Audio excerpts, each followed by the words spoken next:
Buenas tardes, mi nombre es Brandon Suárez Quintana, soy enfermero de Radiología Vascular Intervencionista aquí en el Dr. Negrín, y la charla de hoy vamos a hablar sobre los cuidados destinados a pacientes portadores de absceso central venoso crónico.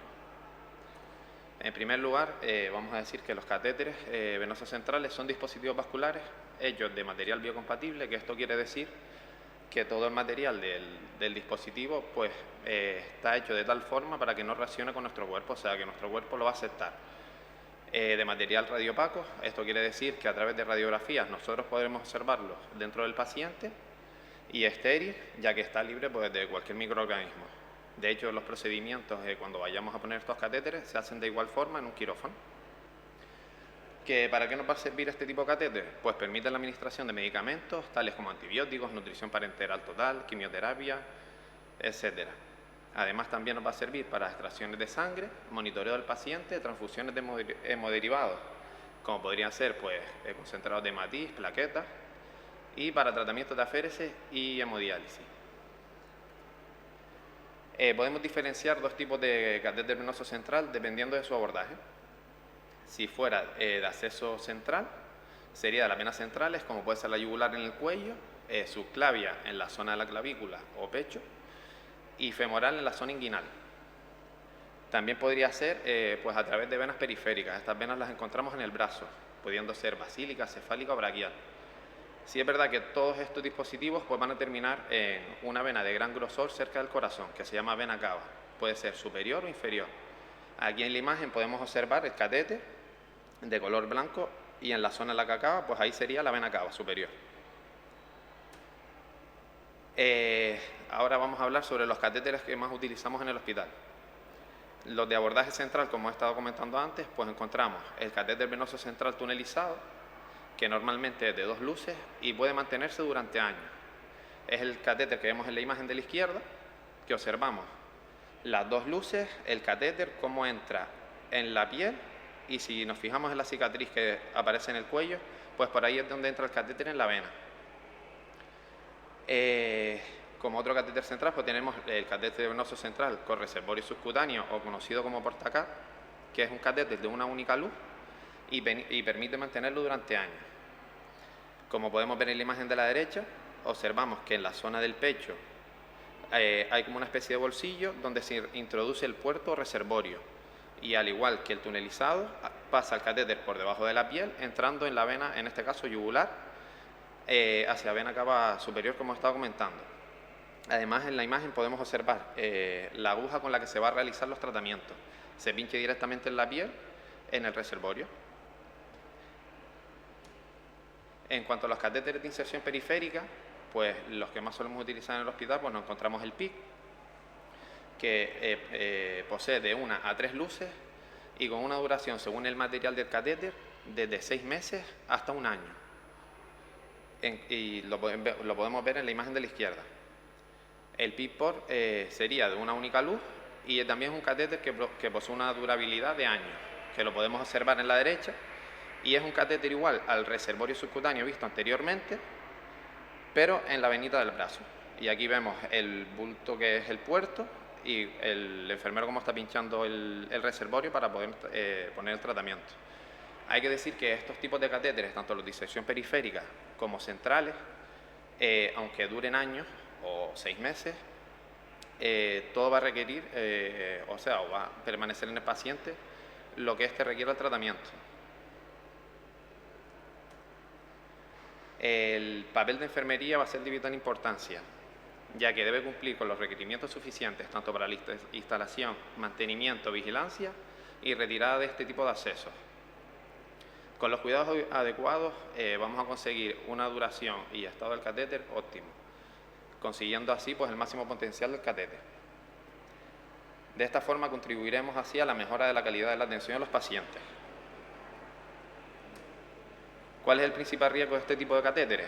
Pues el riesgo de infección, por lo que se debe cumplir con los cuidados estrictamente necesarios y mantener la zona limpia y seca, que esto va a ser pues un hándicap a tener en cuenta por parte de los pacientes, ya que la zona siempre tiene que estar limpia y seca. Y aquí podemos ver, vamos a ver ahora unas cuantas imágenes, en la que no sería pues un catéter cuidado de forma adecuada. Aquí en la imagen de arriba podemos observar incluso que ya tiene la zona enrojecida, el apósito despegado, manchado, con secreción purulenta. En la foto de abajo también observamos que el apósito está sucio, despegado, el punto de inserción ya lo vemos hasta enrojecido. En cuanto a los cuidados, primero vamos a hablar sobre el PIC y el catéter venoso central tunelizado, que son los que se quedan con las luces por fuera y no están totalmente dentro de la piel como pueden ser los reservorios. La cura siempre se hará bajo una asepsia estricta por su enfermero y según la frecuencia que le paute. Lo ideal siempre será cada 7 días. Es cierto que si el punto de inserción no está visible, se realizará las curas entre 48 o 72 horas. Siempre teniendo en cuenta lo comentado anteriormente, si está manchado, despegado o húmedo, deberemos acudir antes. Para mantener el catéter permeable es necesario hacer lavados o heparinización cada 7 días con la técnica Push-Stop-Push. Y de esta forma la haremos coincidir con la cura y cambio de bioconectores con sus respectivos tapones. Aquí en la parte inferior podemos ver en la zona de la izquierda los bioconectores que se conectan a las luces del catéter y los taponcitos estos verdes irían enganchados en los bioconectores y como podemos observar dentro del tapón hay como una especie de esponja que está impregnado de un líquido que es un antiséptico, lo que va a conseguir que mantengamos todo limpio. Además no se recomienda utilizar apósitos con adhesivo directamente en la zona de las luces.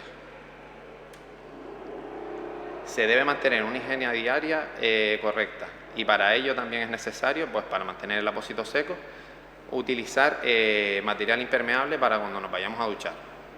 Posteriormente en la siguiente diapositiva pues nombraré unos dispositivos de protección impermeable. No se debe sumergir el catéter en el agua y no podrá bañarse en el mar ni en la piscina. Además no deberíamos realizar actividades que puedan ocasionar sobreesfuerzo o golpes en la zona del catéter o incluso actividades que pueda hacer que el catéter se salga. Importante no realizar tareas en lugares sucios, huertos, cuadras, trabajos de obra, ya que es un gran riesgo de infección. Además aquí también podemos incluir, si tenemos animales, pues intentar que no estén en la zona del catéter. Y siempre, si los vamos a tocar, pues mantener una buena higiene de manos. Utilizar ropa holgada que no dificulte el movimiento del brazo ni ejerza presión sobre el catéter. Además, si fuéramos al hospital y nos tuvieran que mirar pues, la tensión arterial, si podemos evitar que sea en el brazo donde tenemos el catéter, mejor que mejor, para evitar pues, cualquier movimiento y que se pueda salir el catéter o ejercerle una presión de más. Aquí podemos ver los dispositivos de protección impermeable sin y con vacío. En la imagen de la izquierda observamos una manga que se ajusta a nivel de antebrazo y justo por debajo de la axila y de forma holgada cubrirá el catéter y siendo impermeable. Y en la imagen de la derecha, pues un sistema parecido pero con sistema de vacío. Lo que va a hacer es un mayor sellado y si nos fijamos en la imagen, en la zona del catéter también dejaría holgura para, como hemos dicho antes, no ejercer presión sobre el catéter. Igualmente, estos dispositivos son algo costosos que lo podemos suplir pues, con algo muy cotidiano como puede ser el film transparente de cocina. Nos lo envolvemos bien y ya nos podríamos duchar sin problema. En el siguiente tipo de catéter, que son los reservorios, como hemos comentado antes, PIC, POR y PORTA-CAP, que es el reservorio torácico, pues los cuidados que tenemos que tener, sobre todo va a ser en el momento post-colocación. Una vez colocado el catéter, pues tenemos que tener especialmente importancia en la inserción del catéter, por si hubiera sangrado o si observáramos pues, algún riesgo de infección. Sería conveniente, si el reservorio es torácico y accedemos en el cuello, pues mantener una posición semisentada durante las 6 primeras horas post colocación, ya que esto nos ayudará a evitar pues, posibles sangrados. Recomendamos no realizar las curas, la primera cura, pasar 72 horas, siempre y cuando el apósito lo mantengamos limpio y seco. Es decir, si teniendo mucho cuidado, pues el apósito se nos moja, es preferible empezar las curas antes y no mantener el apósito pues los 72 horas mojado, ya que también es un riesgo de infección. Realizaremos las curas secas diarias a partir de las 72 horas hasta la retirada de sutura y utilizaremos povidona iodada o clorexidina. indistintamente vale cualquiera de las dos. Y la cura es muy sencilla. Nosotros nos duchamos normal, quitamos el apósito, nos lo secamos bien o con un secador o con una gasita, siempre utilizando una gasa diferente para cada zona de abordaje. Y después nos ponemos tanto la povidona iodada o la clorexina como quieran y lo volvemos a tapar. Sí es verdad que a partir del tercer día se puede dejar destapado, pero siempre solemos aconsejar que ante la duda, y sobre todo los tipos de pacientes que llevan este catéter, que suelen tener quimioterapia, suelen bajar las defensas. Entonces, ante cualquier duda, es mejor taparlo. Y también tener especialmente cuidado con los animales, como he comentado anteriormente. Intentar que no estén en la zona de donde está el catéter y si los tocamos, siempre higiene de manos. La retirada de suturas pues se realizará pues casi siempre en 10 días, solemos dar la cita. Y si no, pues la que le proporcionemos, que pueden ser 1 o 2 días después, o 12 días, sin problema. Igual que con los catéteres comentados anteriormente, pues intentar no realizar actividades que puedan ocasionar sobreesfuerzos o golpes en la zona del catéter, pudiendo crear alguna lesión. Y lo mismo también, para evitar riesgo de infección, pues no realizar tareas en lugares sucios, como puede ser huertas, cuadras o trabajo. Y vuelvo a recalcar lo de los animales, que es importante, la higiene de manos. Una vez ya utilicemos este tipo de catéteres para los tratamientos, pues es recomendable el cambio de aguja cada 7 días y heparinización o lavado según el protocolo del hospital. Esto ya siempre se lo dirá vuestro enfermero. Y siempre utilizando la técnica push-stop-push. Si el catéter estuviera en reposo, es decir, si no se está utilizando, la heparinización o lavado se realizaría cada 6-8 semanas, no extendiendo más el periodo.